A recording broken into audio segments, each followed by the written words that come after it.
Hi, welcome back to Culture and the Environment. I'm Professor Scaramelli.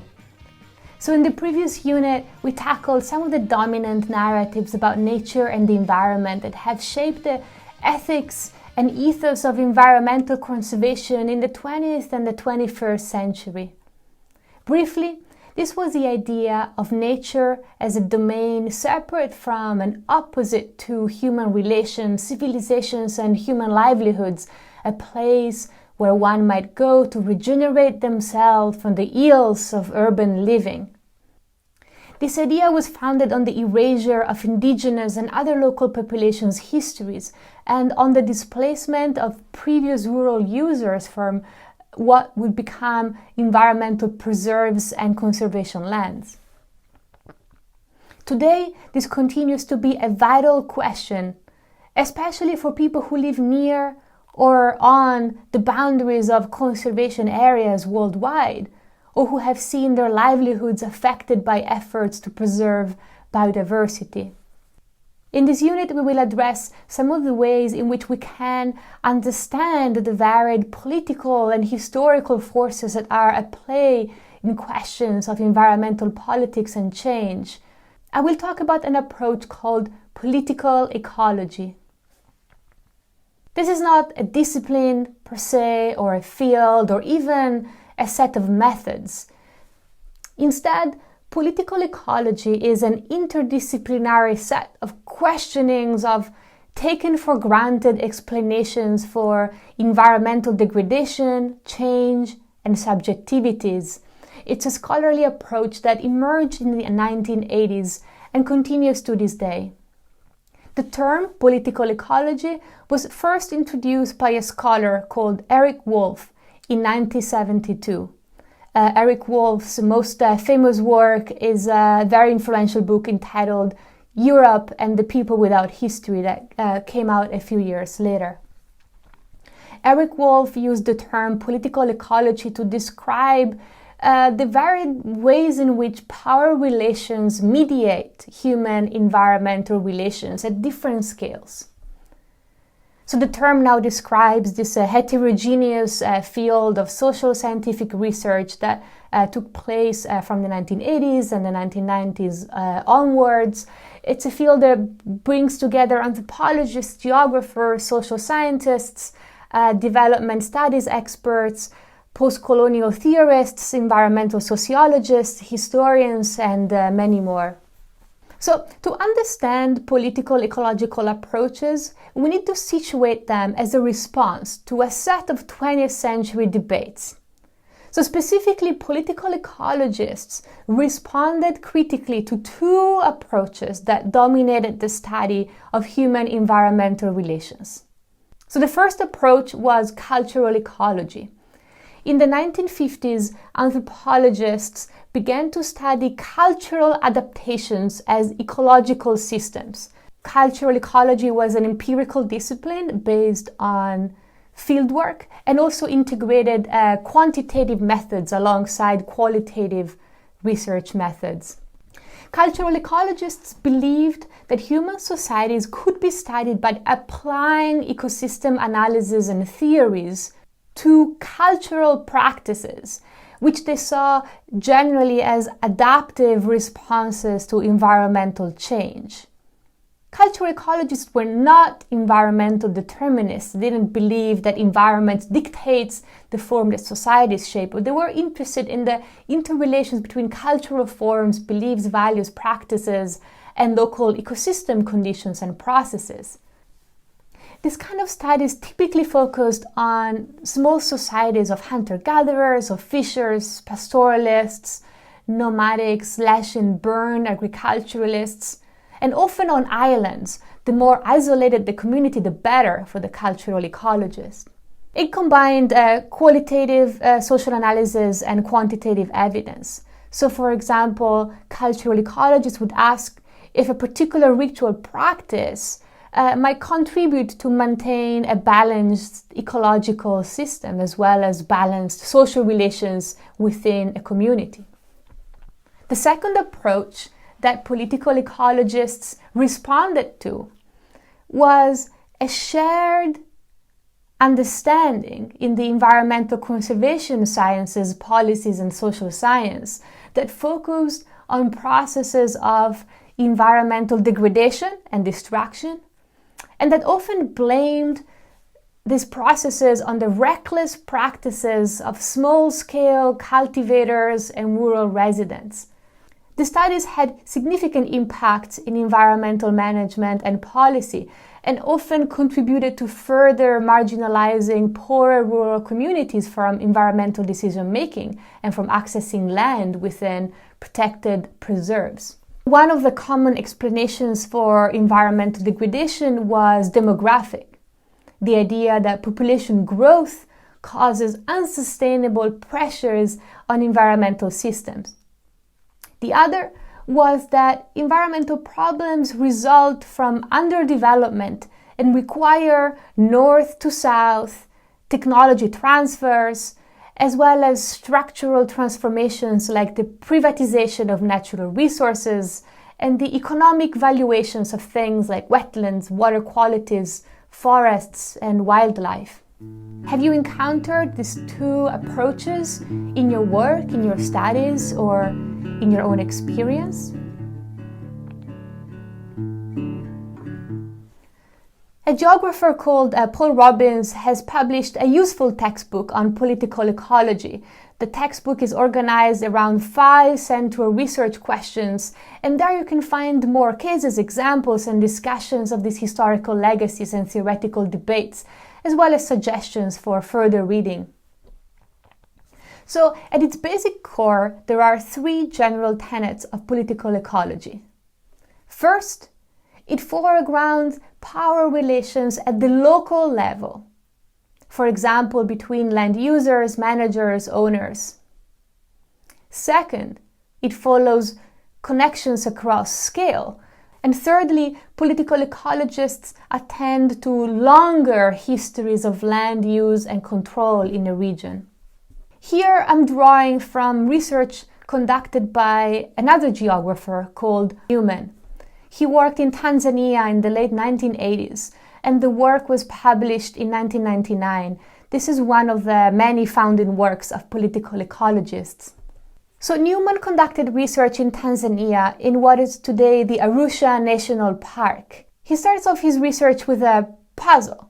In the mid-1980s, the Tanzanian elephant, Loxodonta africana, had decreased by more than 50%. And the black rhinos had virtually been hunted to their disappearance as well. So environmental conservationists debated the various causes and solutions for this rapidly declining wildlife. However, Newman argues, they failed to take into account the fact that the allocation of land for conservation itself was a political process of resource allocation. And this had taken place in a longer trajectory of colonial and then post-colonial state reallocation of resources away from peasants and pastoralists, displacing them and threatening their existence. So Newman wanted to reveal some of the political, economic, and social processes that eventually led to environmental degradation in Arusha National Park and in the region.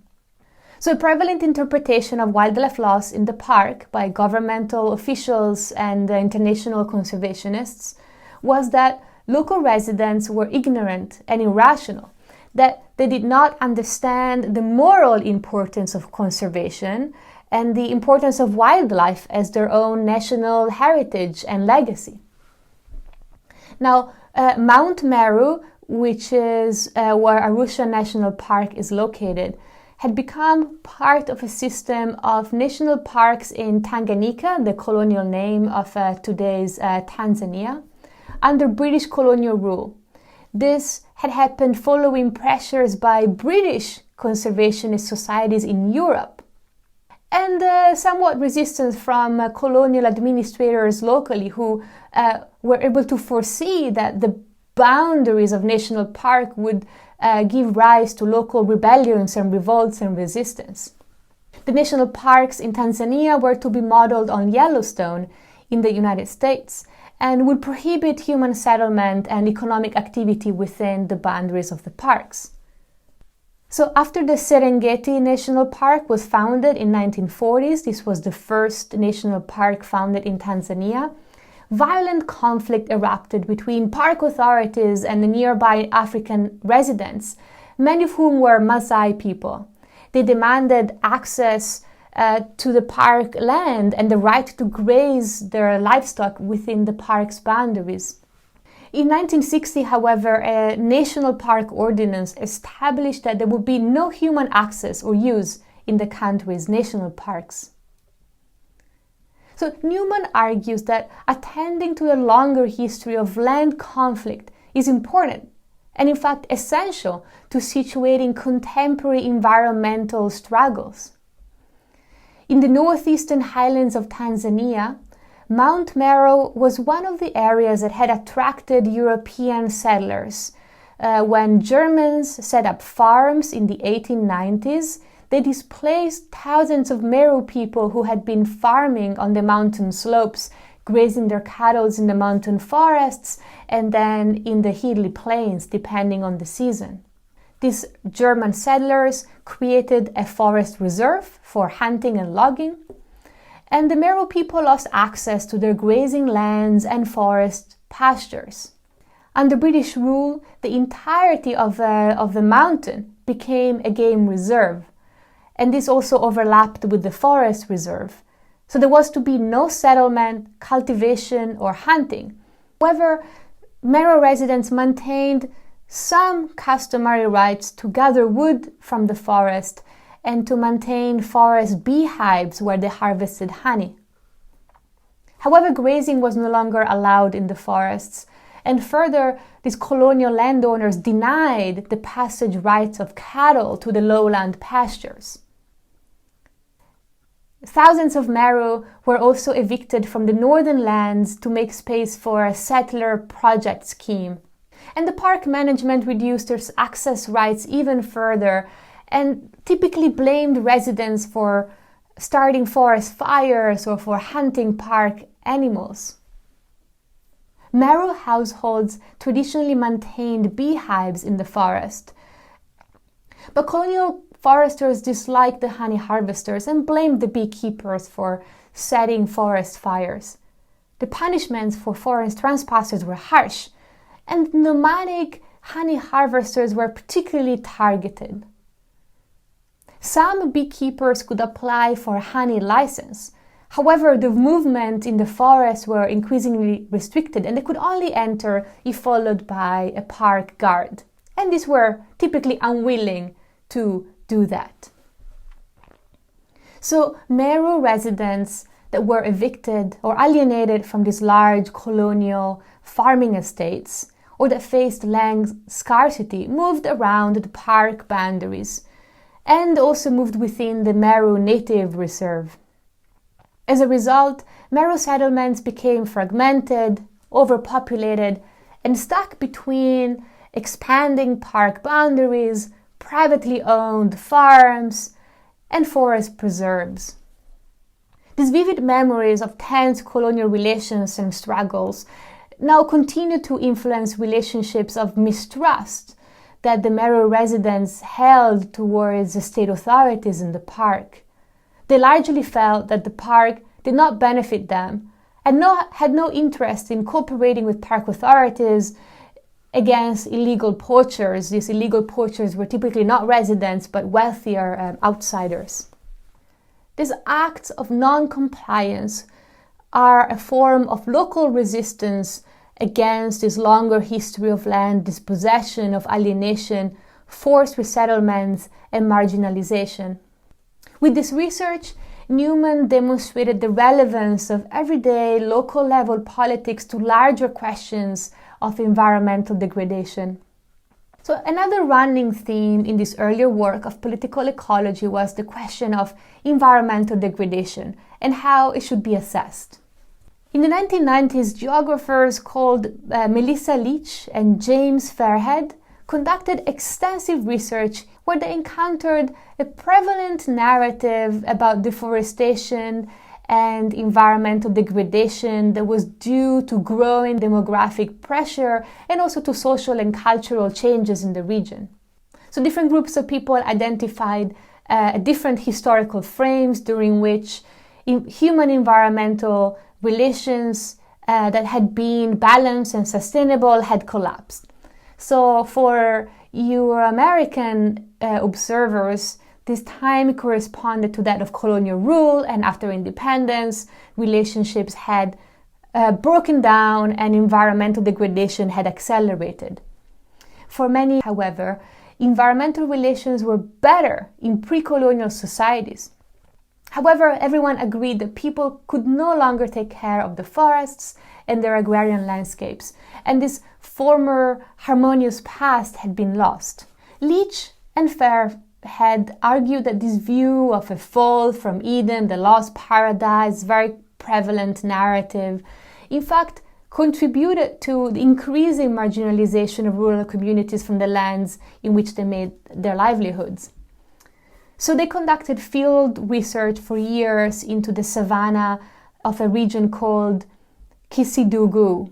This is a grassland characterized by typical forest islands. Natural scientists understood these islands to be the relics, the remains of former extensive forest cover, which rural inhabitants had gradually converted into grassland savanna through slash and burn agricultural practices, only preserving a little ring of trees around their villages. Other observers blamed the breakdown of social-cultural relations for these impoverished, deforested landscapes and also population growth. Others had a different explanation. They argued that the people called Kuranku, the Kuranku people, were newcomers who had displaced local forest people and had brought a cultural appreciation for the savanna and thus proceeding to burn the forest away. This analysis all led to concrete approaches to reforest the landscape, such as encouraging swampland cultivation instead of upland farming, prohibiting forest fires and the felling of certain trees, and also the replanting and reforestation.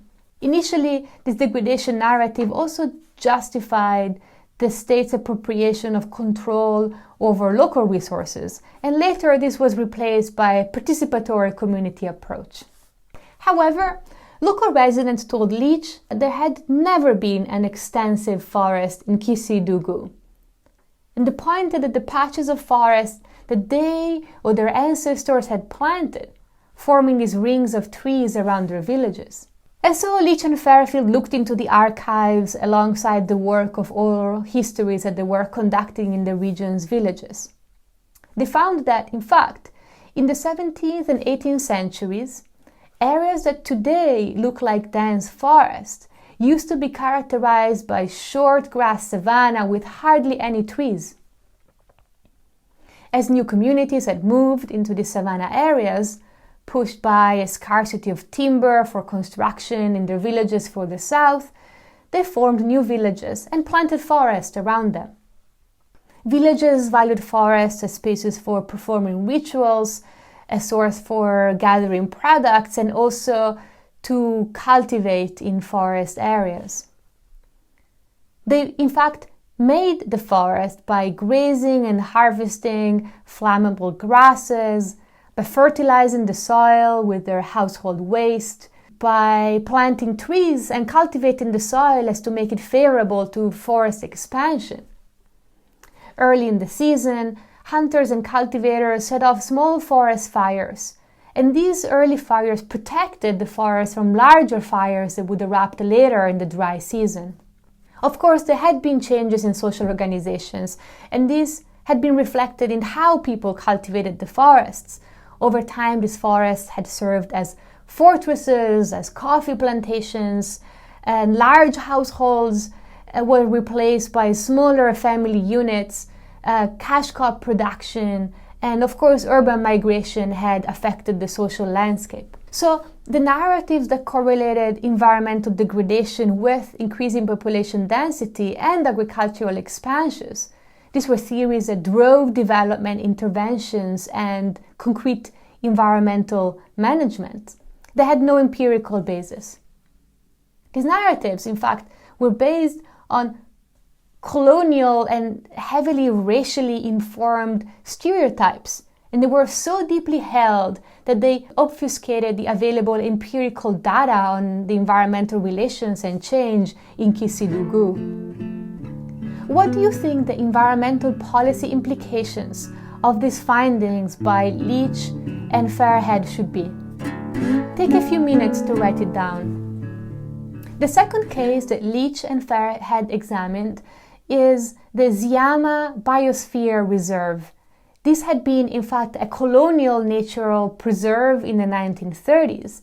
And then, in the 1980s, thanks to World Bank funds for conservation, it was declared a UNESCO Biosphere Reserve. Foreign scholars had created a similar story about the Ziyama, one predicated on two contrasting groups of people. On the one hand, the indigenous forest-dwelling Toma, and on the other, communities of newcomers, the savanna people, Koniake, who were looking for forests that they could deforest for their settlements. The Toma were described typically in accounts of the region as people who lived in harmony with nature. However, they had recently learned to farm and subsequently lost the traditional ways, and they had destroyed extensive forest cover in the areas of Ziyama. As a result of both Toma and Koniake migration between the 1930s and 1980, the population in the Ziyama Reserve had tripled, quadrupled, even increased sevenfold, depending on the calculation.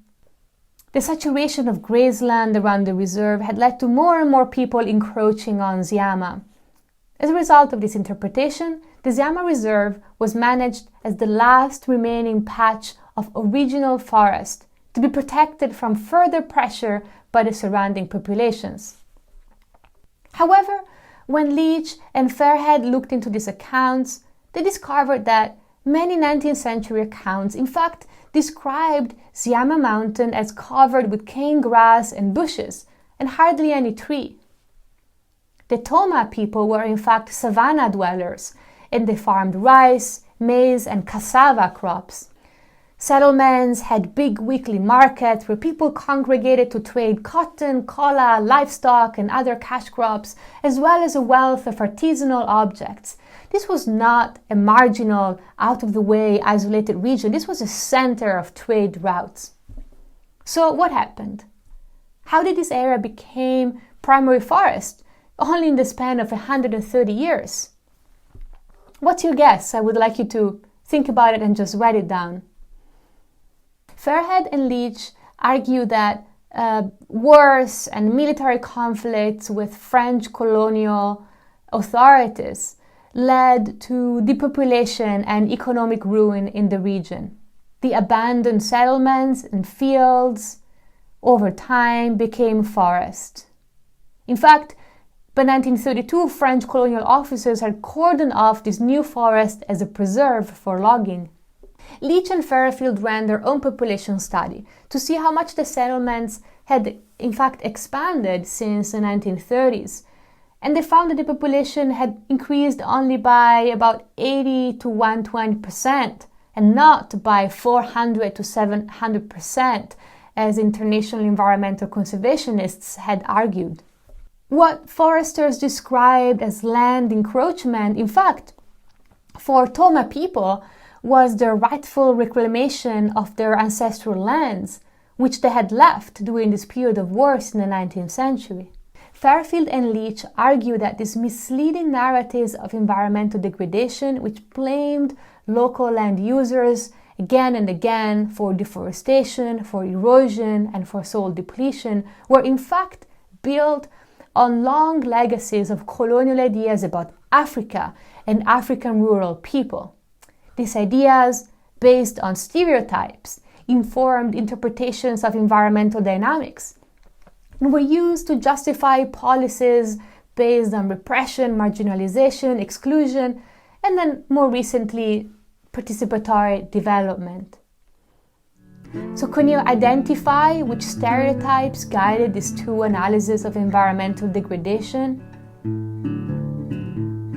When you're done, compare your answers with Leach and Fairfield's. You can find them on page 1032 of their article assigned for this unit, where they identify 4 prevalent sets of common assumptions and stereotypes about the African landscapes and African rural people. So what assumptions about rural people in Africa and in other continents drive international development and conservation imperatives and interventions today? I wanted to note that the article is based on research conducted in the 1990s. Do you think some of the stereotypes continue to these days? Have you encountered other potentially misleading understandings of local land users in your own work, or research, or experience?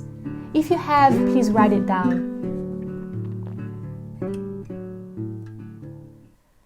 So these 2 political ecology studies I have talked about so far, Newman's work in Tanzania, Fairhead and Leach's work in Guinea-Bissau, have now become classics in the field. In fact, this absolutist approach to environmental conservation as a fortress that had to be defended from human impact, a model which arose in the context of native dispossession and colonial control, gave way to a new standard of participatory conservation in the 1990s. An anthropologist called Christine Wally writes about Tanzania's first marine national park in an archipelago called Mafia, which was also one of the world's first participatory conservation pilot sites. This park was set up to respond to the many critiques of earlier models of conservation, a model which is still alive and well to this day in many locations. The critique was that national parks had been predicated on exclusionary practices, that management was authoritarian, and that the welfare of rural residents was largely disregarded. So in Mafia National Park, conservationists sought to implement a model of sustainable development largely based on ecotourism and local participation. Christine Wally in her work argued that residents did not simply appropriate the concept of development and adopted it. Rather, they mapped this notion onto historical understandings of wealth, economic relations, and power. So local fishers and residents in the Mafia Islands were not just pawns in these new institutions of land and water management in the park, but in fact, residents implemented various strategies to negotiate these new power relationships with park managers, with international conservationists and local Tanzanian bureaucrats. For example, when residents understood in one instance that they were excluded from important decision-making, despite the participatory promise of the marine park, they leveraged existing patron-client relationships to find local advocates that could speak on their behalf and in fact influence park bureaucracy.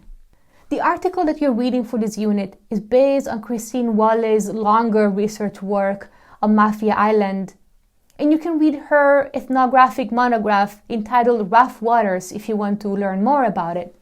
This is work conducted in the mid-1990s up to the early 2000s, and it follows the everyday setup and implementation of the park. International conservationists viewed the Mafia Islands as an area of pristine nature.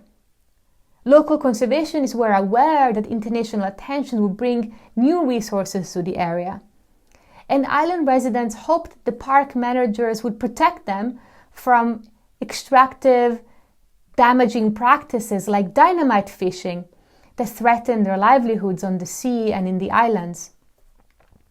Residents, however, were also worried about losing control over and access to land and water where they fished, they farmed, and lived.